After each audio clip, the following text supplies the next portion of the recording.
Hey everyone, Carla from Opening Chocolate here. This week is Halloween coming up, so I am doing a special video on, I already did one on Halloween candy, and I did one on history of Halloween, so you can go back and see those. This week I'm going to do something on an ingredient that is commonly used in Halloween kind of chocolate and kind of looks spooky. That is activated charcoal. So I currently have two things with activated charcoal in them. I have the Om black and burnt barley bar with the raven on the outside of the package. And I have the Tia Broma zombie bites from Oodalali chocolate, which is also made with activated charcoal. So I want to tell you first what activated charcoal is, what it's used for, and just a squidge history of it. So activated charcoal is not the same as the charcoal that you use on your barbecue. It's not the same as charcoal briquettes. You can't burn something sufficiently to create activated charcoal, or sometimes it's called activated carbon as well. Those are not the same. It is made from organic sources that have high carbon content. So things like wood, coconut husk, coconut fiber, nutshells, sawdust, willow peat, grain hulls. It can be made from animal products. So it can be made from bones, meat, blood. So it may or may not be vegan. It is used in way more places than you would think of. There's so many uses for this, and you've probably seen it in other places than something that you eat. Chocolate, you may have seen it gained a little bit of Instagram popularity in around 2018, started 2016, got to a peak in 2018, and then kind of faded away for reasons that we'll get into. So it's used in other things other than food. That's where it's mostly used, actually. So it's used in things for like air purification, water purification. So if you ever had a water thing and you've seen the black kind of rock, small rock looking things, that's activated carbon. It's used in decaffeination. It's used in gold purification, teeth whitening, sewage treatment, production and storing of chemicals and gas. It's used as an alcohol filter. It's used in organic winemaking. It's used in solvent recovery, fuel storage. Big one that I'm missing. It's used in medicine, which is the one that people are outside of food most familiar with. It's sometimes used as like a poison remediation. So if you've been poisoned, sometimes they will give you activated charcoal. You have to be careful with that one because it doesn't always work for all things that you may have ingested. So it doesn't work for not all poisons. You can aspirate it so you can breathe it in and get it into your lungs, and that can be dangerous, and it can also cause vomiting. And also it interacts with some medications. So activated charcoal can make things like antidepressants and birth control less effective. So there's a whole medicine kind of component to it as well, but it's not it doesn't work for all poisoning cases. So, activated charcoal kind of showed up as a food additive big again in 2016, but it's been used anciently for a long time. So we have evidence of ancient Hindus using it as a water filtering system. Jump forward years, and then you have it late 1700s. This begins being used to refine sugar. So if you don't know, something called bone char is used in the creation of table sugar to make it whiter and part of the purification process. That's what activated carbon does.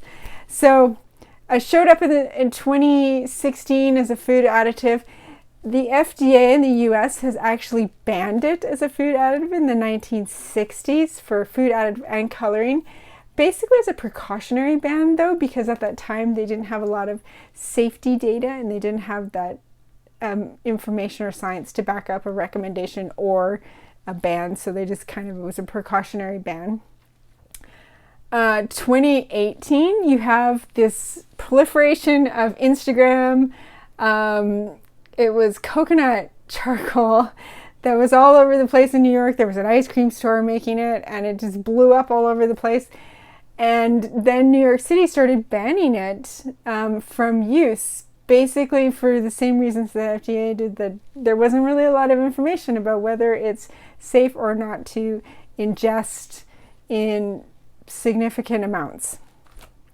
So you are allowed to use it, but you have to get, your use has to be, I believe, you're supposed to go through expert analysis to make it actually legal.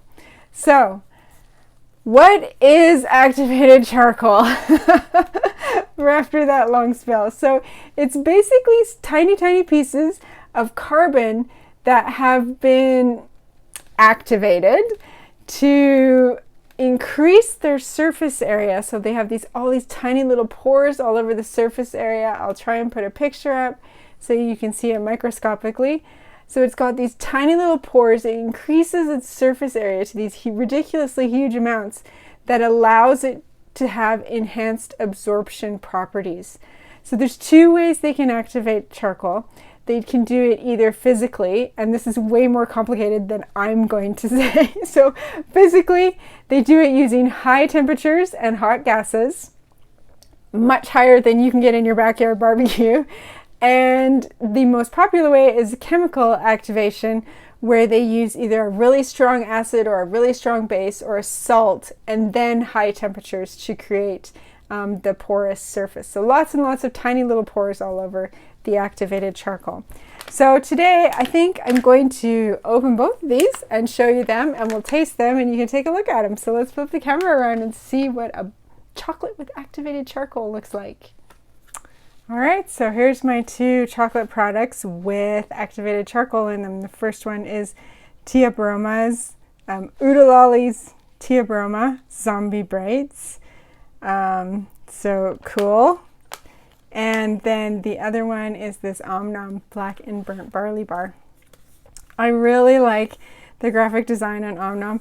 I don't know if the raven was inspired just by the color or if it has to do with Halloween and Edgar Allan Poe.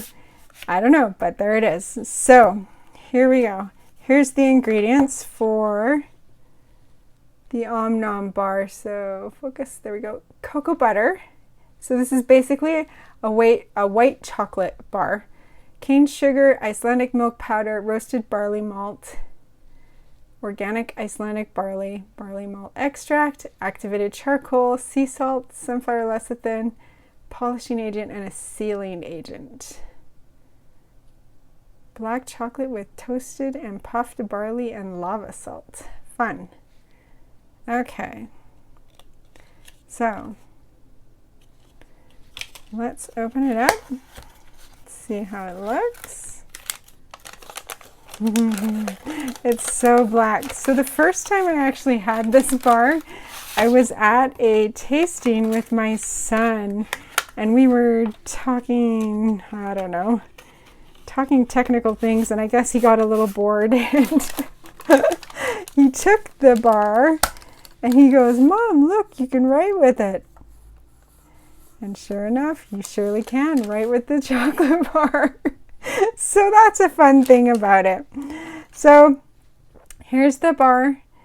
What a beautifully odd color for chocolate to be, but so strange.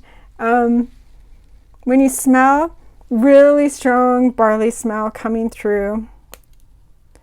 And you can see it's got a nice snap for a white chocolate bar. And the list, the activated charcoal is at the end, so a little bit goes a long way with the activated charcoal.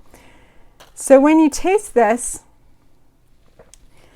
activated charcoal doesn't have a lot of taste to it. It should have no taste, actually. It should have very little taste. It absorbs the flavors of everything else. So this has a really strong barley note to it. You'll get the malted barley. You'll get the sweet. It's just a fun bar to eat. So that's the first one. Second one, let's look at the zombie bites. So you're not putting activated charcoal in for taste, because it shouldn't have a taste. I love it. But it's purely for the aesthetic value. So when you take a look at this one, here's the zombie bites. So I don't know if you can see this. The zombie bite there. Look at the face. That's awesome. With the activated charcoal. Nice. Okay, so here's the ingredients on this one. Cocoa butter, again, a white chocolate base. Milk powder, organic cane sugar, American freeze-dried raspberries, American hardwood activated charcoal, and vanilla. So they're letting you know that this is actually a vegan charcoal and not an animal byproduct. So I think when you cut these open, brains should ooze out. Let's take a look. Oh, not quite. So it's got raspberry inside. So there's the zombie brains inside, the raspberry zombie. Let's taste it.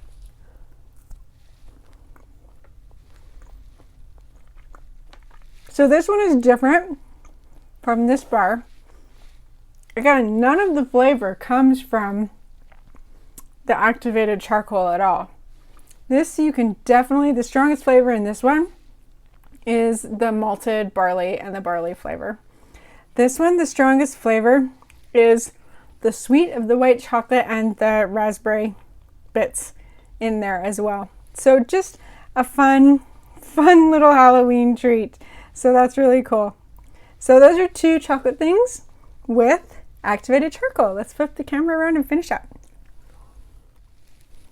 All right, so those are the fun activated charcoal bars that I have. The Om Nom chocolate bar and the two Halloween themed chocolates that I have for this week.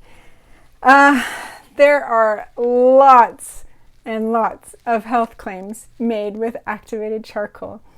It can remove mysterious toxins. It can remove whatever. You can deal with those. I'm not going to say anything about any of the health claims, with the exception of the poison control one, which we know and have backing for. The other ones, not so much. So I don't eat these bars because I think they're going to be healthy or remove toxins from my body. I eat them because they're fun, they're Halloween themed, and they're something different. And I love it when craft chocolate makers are willing to experiment and to go out there and try something new and to present us with new flavors. So that's this week's video. I hope you have a very happy Halloween. Dress up as something fun and eat lots of awesome craft chocolate. And I hope that you'll join me next week by subscribing, and you'll get a video every week in your inbox, and we will see you then. Thanks for watching.